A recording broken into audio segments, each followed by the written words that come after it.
The city of Manila never slept, but the lights of the private hospital seemed to shimmer brighter than the neon billboards along EDSA. Inside one of the brightly lit corridors, a nurse moved with practiced efficiency. Her crisp uniform perfectly pressed, her name badge glinting under the fluorescent lights. Her name was Maria, and for years, she'd been a silent force behind some of the hospital's most complex cases, balancing emergencies, endless patient rounds, and the unrelenting demands of hospital management. Her dedication wasn't just skill, it was a calling. Filipino nurses, after all, are known worldwide for their resilience, professionalism, and warmth, qualities that make them some of the most sought-after healthcare workers globally. Yet Maria's excellence had caught the attention of someone who was far from typical in his appreciation of nurses. Viktor Ivanov was a Russian billionaire whose life seemed to exist entirely within glass towers and executive jets. Wealthy enough to buy islands or entire neighborhoods, he had everything money could buy except the care he had grown to depend on during his extended medical treatments in the Philippines. Months ago, Victor had been admitted for a series of treatments that were routine for a man of his wealth, but emotionally draining for someone who had spent his life in sterile and personal healthcare environments. It wasn't the doctors he remembered, it was Maria. Her calm demeanor, her quick smile, and the way she anticipated his needs before he even voiced them made the long hours in the hospital bearable. She had a gift of making people feel cared for, and Victor, despite his wealth and power, found himself completely unprepared for the bond that had formed between a patient and a nurse. By the second month of his treatment, Victor found excuses to linger in the hospital, long past the necessity of his own care. He would watch from the corner of the lounge as Maria navigated between patients, responding to alarms with grace, diffusing anxious families with gentle humor, and occasionally laughing with colleagues over inside jokes. It was a rare sight, a nurse who could manage the intense pressures of Manila's healthcare system without losing her compassion. Victor's fascination grew, and with it, a simple thought took root in his mind. He wanted Maria to work for him. Not as a personal assistant, not as a secretary, but as a professional whose talent and empathy had transformed his hospital experience. He began discreet inquiries. Hospitals in the Philippines, particularly in Manila, are known to struggle with retention, often losing highly skilled nurses to international recruitment agencies in countries like the United States, the United Kingdom, or even the Middle East. It was common knowledge in local medical circles that a competent Filipino nurse could earn 2 to 3 times their local salary abroad, a reality that left hospitals scrambling to maintain staffing. Maria, however, was different. She was invaluable not only for her clinical skills, but for the rare combination of intelligence, patience, and emotional intuition that she brought to every interaction. Victor, a man who had seen and bought many things, realized that acquiring this level of skill was impossible in any corporate transaction, unless he could somehow retain her where she was. It began with letters carefully drafted and discreetly delivered to the hospital administration. Victor offered to purchase equipment, fund new wings, or provide any investment that the hospital might require, as long as Maria would remain on staff. The hospital board initially laughed it off as a publicity stunt. No billionaire could possibly buy a nurse. Nurses were people, not commodities, yet Victor persisted. His offers escalated not just in money, but in influence. He suggested partnerships, scholarships for local medical students, research funds, and even a promise to modernize the entire facility to international standards. All of this hinged on a single condition: Maria would not be transferred to another hospital, nor recruited overseas. Meanwhile, Maria continued her work, blissfully unaware of the unfolding financial drama around her. She had grown up in a small provincial town, one of many children, learning early how to juggle responsibilities and care for those around her. Nursing was her way of giving back, of ensuring that others felt a level of dignity and attention that she remembered as scarce in her own childhood experiences. Filipino nurses are noted not only for their clinical proficiency, but for their cultural emphasis on compassion and holistic care qualities that stem from a society where family, community, and empathy are central. In hospitals across the Philippines, nurses often work 12-hour shifts with minimal breaks, yet they maintain a remarkable ability to connect with patients on a personal level, managing pain, fear, and anxiety with professionalism and heart. Maria embodied all of this. Word of Victor's unusual request leaked slowly. Colleagues whispered in the break rooms, speculating on what the billionaire could possibly want from a nurse. The story grew. A Russian oligarch so enamored by the competence and character of one Filipino nurse that he would consider buying a hospital to keep her. It sounded absurd, almost comical, and yet the administration could not entirely dismiss the sincerity behind the offers. Contracts were drafted, meetings were held, and lawyers debated the ethics and legality of effectively tying a nurse to a single facility through financial incentives. Victor, however, was patient. In his experience, money solved almost everything except perhaps the human heart. Maria first became aware of Victor's intentions one evening when he approached her during a quiet moment in the corridor.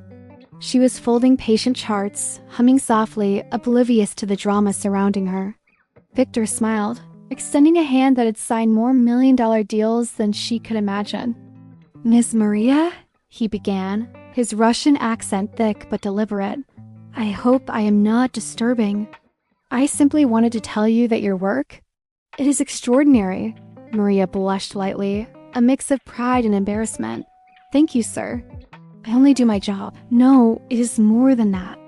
You make the hospital better, not just for patients, but for everyone around you.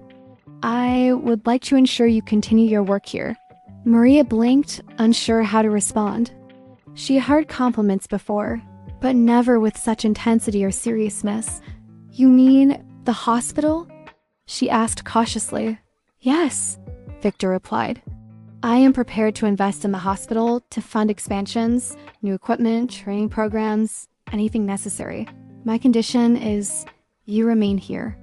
You cannot be transferred, recruited elsewhere." "You are invaluable." Maria laughed nervously, thinking it must be a joke. "Sir, that is very generous, but I am a nurse. I am not for sale." Victor's smile softened. "I do not wish to buy you. I wish to buy the environment that allows you to thrive.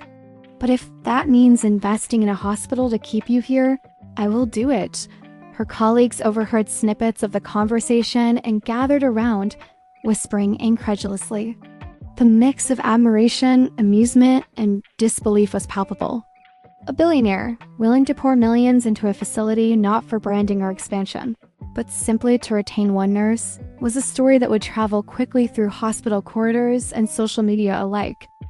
The truth, Maria realized, was not about money. Victor recognized something that was often overlooked in high-powered environments.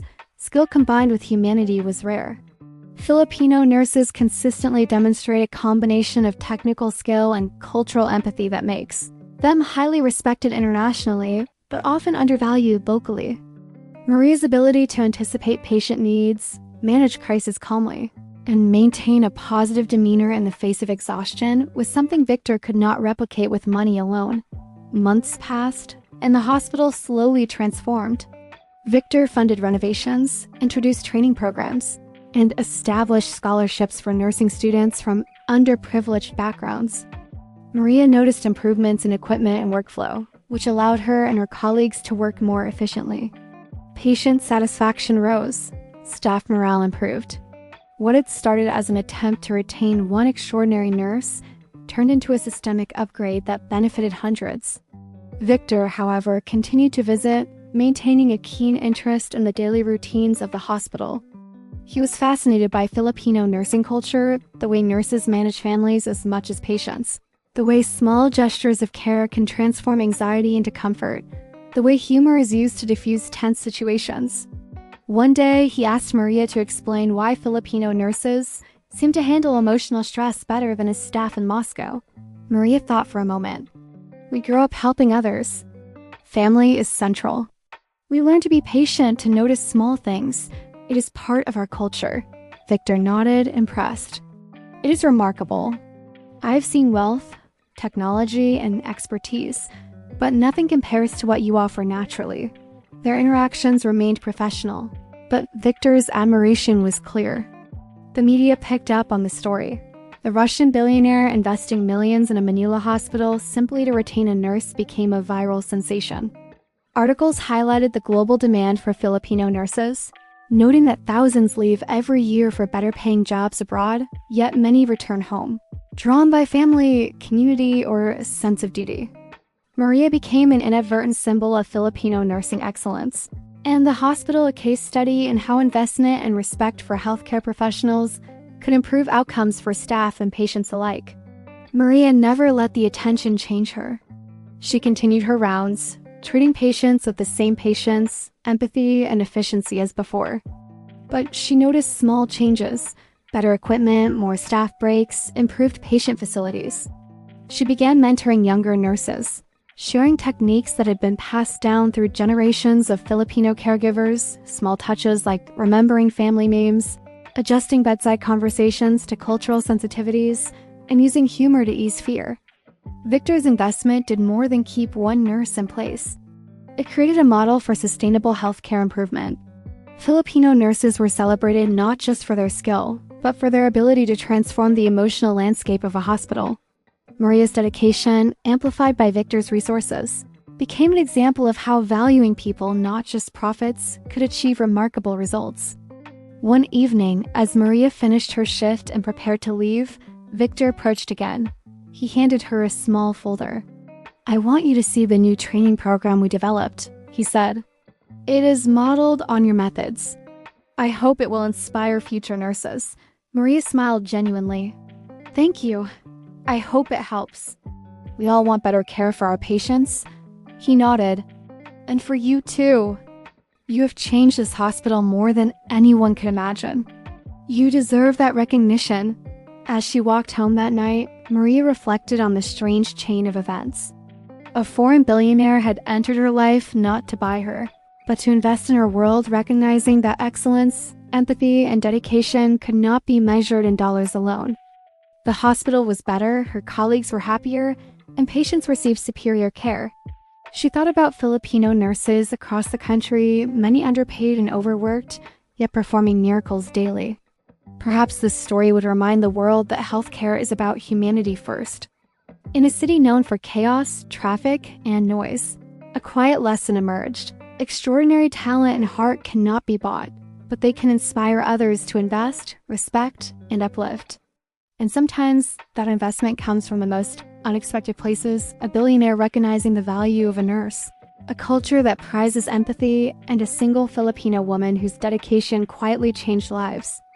Maria never sought fame or fortune. She only sought to care. And in doing so, she became a symbol not just of Filipino nursing, but of the power of compassion in a world that often misunderstands its true value. Victor had learned that money could buy buildings, machines, and services, but it could not buy the essence of care that Maria brought to every patient. And Maria? She continued to walk the hospital corridors, folding charts, checking vitals, soothing frightened patients, and smiling with that calm confidence that had unknowingly captivated a billionaire. In the end, the hospital thrived, patients healed, and a quiet story of human respect and admiration became one of Manila's most remarkable modern tales, a story about what happens when one person's dedication is recognized, valued, and amplified.